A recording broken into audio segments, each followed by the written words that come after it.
Hello there and welcome back to another Delusions of Mediocrity battle report. This time we're away from tournament games for once, just a bit of a friendly game against my mate Aaron and his Sylvaneth. This is his first, or one of his first outings with the new book, so quite exciting. So here are our lists. Mine is the same as ever. I will change it up at some point, I promise, but these are basically the models I have. I want to try a few different things, but at the moment, again, I'm trying to get used to this list. It's something I'm taking to a tournament in Cardiff coming up, so all the practice I can get. This is the Sylvaneth list. So he's got the big honcho herself, Alariel, an Arch Revenant, the new cool dude from the Loon Curse box, a Branchwraith with a spell, and a big old Durthu with Gear Strike, whatever, the +1 to hit, +1 to wound sword. Fucking terrifying. Spell line is 3 units of Spite Revenants, just because they exist. And then big scary 6 Colonel Hunters with sides. I hate these guys. She's got a battalion, which is the Outcast. Gun to my head, I could not tell you which units are in this battalion and what the battalion does. Yes, that's because I pay attention to all these things, which is probably why I'm awesome. A couple of endless spells. He's got the Emerald Spell Portal to be able to get Alariel's big bad spell through it, and the Spite Swarm Hive, which is a new endless spell. He's proxying a model for this because it hasn't turned up yet. It's the one that will either do damage to enemy units or give your own, well, his units, I suppose, on a 2-up, +3 to move and charge, or +2 to move and charge. I can't remember. Makes them quick, is what I'm saying. So we're playing Knife to the Heart. A scenario that I had quite a bit of success on recently. Let's see if I can replicate it. So here are our deployments. Hopefully the pictures are a little bit better in this report. Being friendly, had a bit more time to take some pictures. He's screening off his backfield with his Spite Revenants. He's got Alariel here. He's got his own Freewood down here with, you can just see the Branchwraith. He's got Durthu. His hunters are in there. Basically, this is his teleporting from wood, and this is going to be his teleporting to, because he can only teleport 1 unit a turn now, but the Spirit of Durthu has his own teleporting ability on his War Scroll, so essentially he can teleport Durthu and the hunters. He outdropped me, so I was umming and ahhing about whether to go full balls out and try and Alpha Strike me. And as you can see, I did not deploy ready for an Alpha Strike. I am terrible at this. I knew what his army could do. We pre-measured it out. I mean, the new terrain placement rules make it really annoying to put the old Wildwoods down, but with a bit of fudging, we saw there was just enough space to put a Wildwood down here. So I've got my Reavers here. I've got some Thralls, some Reavers up here. Eels, a couple of characters, and as always, the king is off in the Ether Sea to help help threaten his backfield. Now, what I should have done, I'll come back to what I should have done, actually, in hindsight. So, he takes first turn. I've flipped the tides, mostly to get a nice defensive high tide in turn 2. So here we go. He's been able to put a spell portal out, boom, boom, put a wood out, and you can't see it, but he got his endless spell out here. Got both of those off. I wasn't really able to dispel anything. Everything worked. Isn't that awesome? She got Throne of Vines off, then the Pendulum, then the wood. It all worked out beautifully. Here we go. This is the model proxying for the Let's Go Fast spell, and this is his little enclave back here, so you can see his Arch Revenant. Branchwraith is hidden. There you go, Branchwraith, and the Scythe Hunters, and his Durthu. So he gets the 2-ups on both Durthu and the Scythe Hunters and pops them up here. Now he only needs 6s or 7s on a reroll. Alariel is here. You've got Durthu. So if I remember correctly, Alariel chucks her spear at the Reavers and splats 5 of them, and then Durthu shoots with his weird shooting attack. So before anything else has happened, it just splats. They're gone. That's it. They're done. Thank you.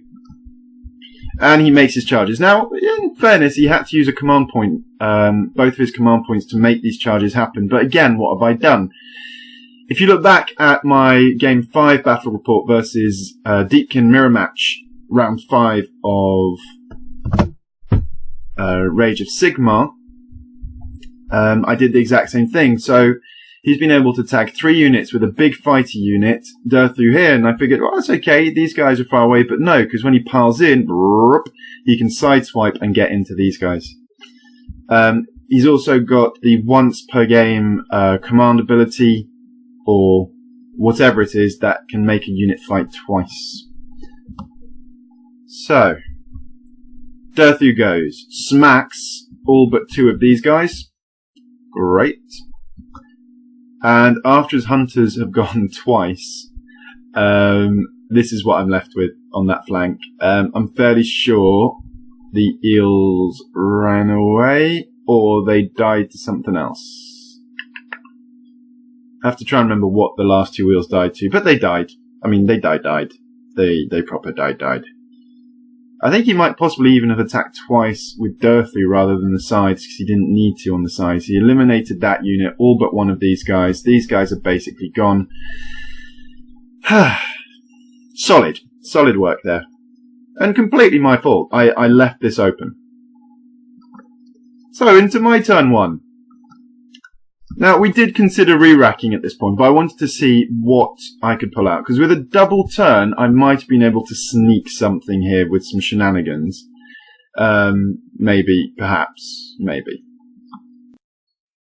I managed to cast Riptide on his side, so he's at -1 to hit. I will forget that, by the way. I will completely forget that, but I cast it, so, you know, that's good.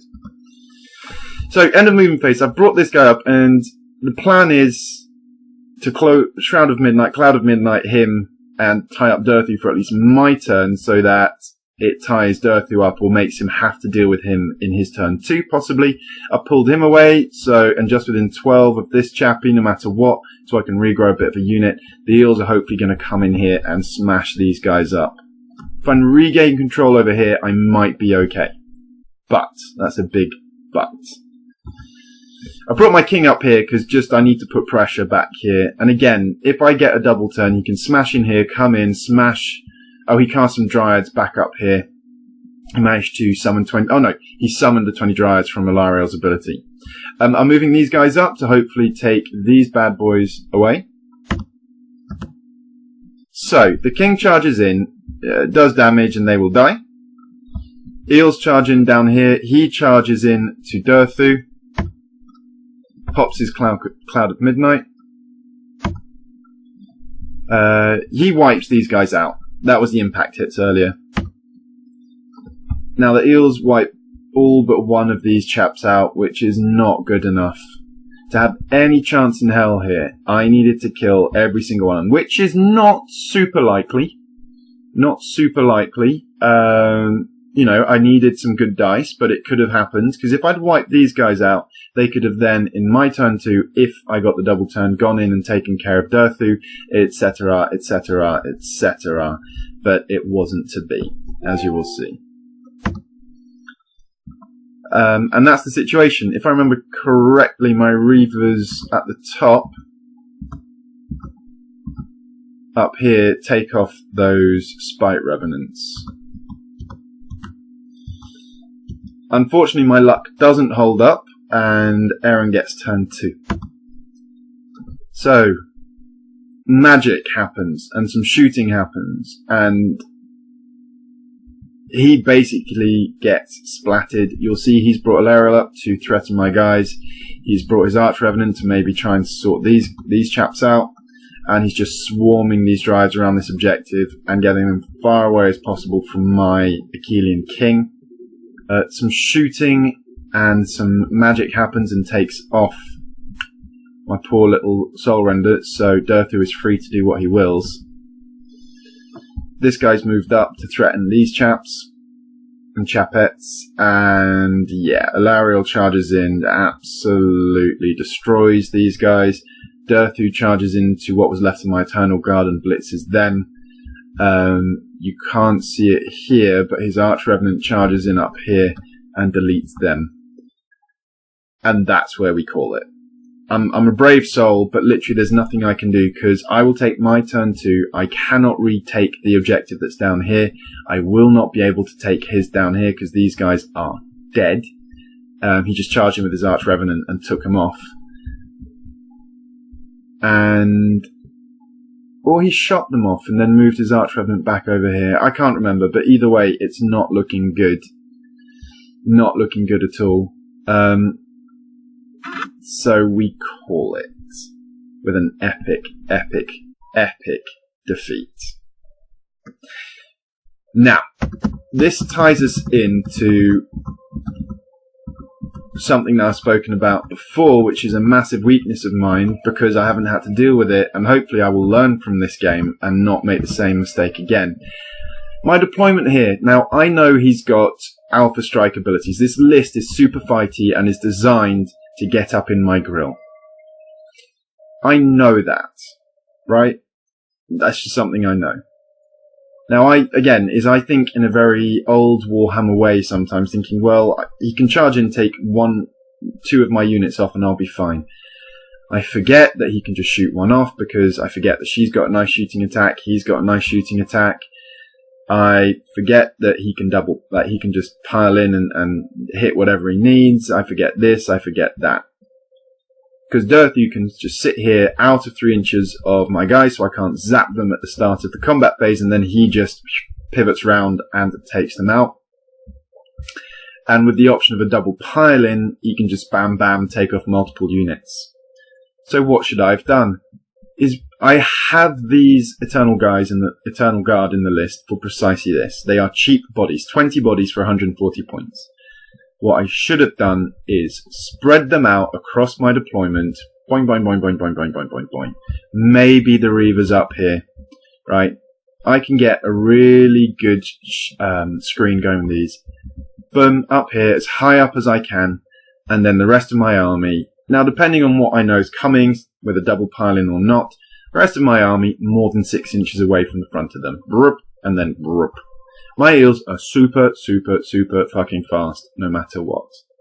And then I've got the decision, because if he gives me first turn, I know he's not looking to Alpha Strike, but I can still Flood Tide this bad boy, or I can just not flip the tides and go for turn 2, YOLO in, and a turn 3 High Tide.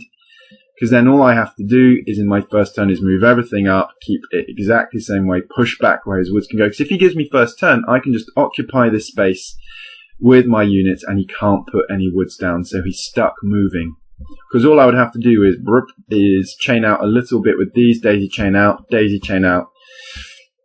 possibly daisy chain out here, like brum brum, and that would deny him the space.